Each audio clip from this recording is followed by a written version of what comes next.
आता तो तर हे खोटं नाटक केलंच ना, व्हिडिओ बनवून आणणारे, परराज्यात जा रे, तुम्हाला एवढाले पैसे, आणि तुम्ही पैशासाठी जातीवर उलटालात. मग हे तर करतोच ना तू खोटं नाटक. हे काय व्हिडिओ व्हायरल करायचे, रेकॉर्डिंग व्हायरल करायचे, आम्हाला बदनाम करायचं. तू त्या कार्यक्रमात बोलला बीडच्या, आम्ही प्रत्युत्तर दिलं, झाला विषय. पण तू ज्यावेळेस कटापर्यंत आला ह्या, मग मी सिरियस घेतलं. पाटील, जो आरोपी आहे तो तुमचा जुना सहकारी होता आणि त्यांच्या जामिनासाठी तुम्ही स्वतःची शेती विकली होती अशी देखील माहिती समोर येते. मला काहीच काढायचं नाही मागचं. कोणी जवळचं हे लांबचं हे याच्याशी काही देणं घेणं नाही राहिलं. जवळ कोण असतो? जुनी एक म्हण आहे साहेब, एखाद्या जर ताटात अन्न खाऊ घातलं ना, जीव बी गेला तरी शत्रुत्व तिथंच सोडायचं. हे मराठ्यांचं आहे. गोड बोलून जवळ घ्यायचं मग घात करायचा, असे नसतात जवळचे. आणि ज्या जातीसाठी मी करतोय त्याच जातीतले काही थोडेफार त्यांनी अंगावर यावं. कुटुंब डावावर लावला ह्या मनोज जरांगेनी. माझ्यासाठी नाही, माझा बांध फोड आहे म्हणून नाही माझ्यावर शत्रुत्व आहे. मराठ्यांना आरक्षण मिळून देतोय म्हणून हे शत्रुत्व आहे माझ्यावरती. कुटुंबात डावावर लावलं, मी सुद्धा लावलंय, स्वतःला सुद्धा. हटलो नाही, हटणार बी नाही. उद्याही रक्त सांडायची वेळ आली तरी सांडून घेणार, पण हटणार नाही. मी समाजासाठी हे काम केलंय. मी का असं आहे का माझा बांध फोड आहे म्हणून सगळ्या समाजाचा उपयोग करायला लागलो माझ्या बांधासाठी? माझ्या समाजाच्या लेकराचं कल्याण व्हावं म्हणून हे शत्रू आहेत मला. आणि आता तर खरोखरच झाले. शत्रू हे भाषणात म्हणण्यापुरतं असतं, वैर हे भाषणात म्हणण्यापुरतं असतं. अरे खरोखरच वैरी शत्रू झालेत की सुपाऱ्या द्यायला लागले डायरेक्ट.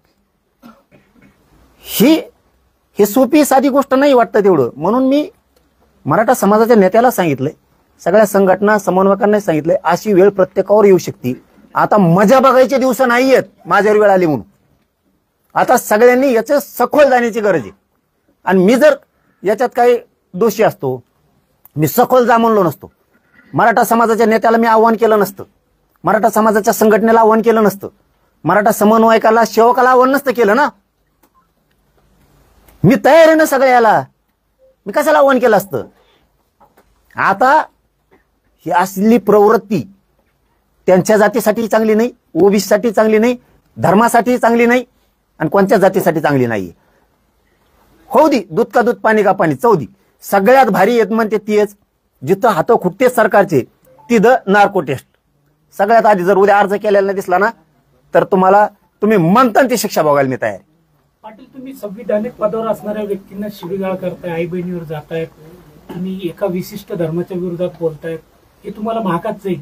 याबाबत वकिलाशी चर्चा करून तुमच्या विरोधात कारवाई करण्याची भाषा सुद्धा त्यांनी आता पत्रकार परिषदेच्या माध्यमातून केली. ज्या वेळेस बोललो त्या वेळेस महाराष्ट्राचे लेकर आहेत आम्ही, आमच्या समाजाची आत्महत्या व्हायला लागल्यात, आरक्षण मागतोय, त्यावेळेस उद्विग्न होऊन किंवा राग एक महाराष्ट्राचा पोरग म्हणून सरकारला बोलू शकतो. त्याला इथं जोडी तू काय? त्यावेळेस आम्ही माफ्या पण मागितल्या. त्याला इथं जोडतो का? विषय ड्रायव्हर नाही करायचा, लक्षात ठेव. इथं विषय फक्त आता ना मराठा आरक्षणाचा ना ओबीसी आरक्षणाचा. इथं विषय फक्त तो जे सामूहिक कट रचलाय, इथं फक्त घातपात, खून किंवा ते रेकॉर्डिंग काय असते मनोज जरांगे संपवायचा, त्याला बदनाम करून टाकायचं, त्याला बोटावर खेळायचं, नाही तर त्याचा लगेच घातपात करून टाकायचा. विषय हे पहिल्यांदी वंजारी समाज वाढला तो रक्षण करायला, काय म्हणून त्याला पाठराखण करायला, म्हणजे कुठं नाही तो करायचे बदनाम त्यांना करायचं. आता ओबीसी उडी तू काय? तू चुका करणार आणि ओबीसी झाकेणार काय? ओबीसी समाज बी झाकेणार का?